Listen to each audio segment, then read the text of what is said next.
के होइन तिमीले आफैले मलाई केही नल्याइदेऊ डेडी भनेको हो कि होइन अब भन त तिमीले मलाई अब केही नल्याइदेऊ डेडी भनेको हो कि नै मैले अर्को भिडियो हालेको छु नि फेरि तिमीले भनेको भिडियो अपलोड गरेछु रिसाएको हो अब नसुत्ने केही नल्याइदिएको भए के गर्ने त भन न के गर्ने हजुर के गर्ने मलाई सुन्ने गरी भन न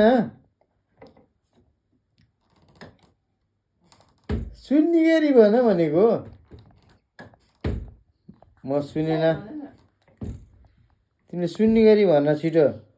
तिमीले नल्याइदिने भनेको होइन म सुताउ के गरे तिमीले के भन्यो के भन्यो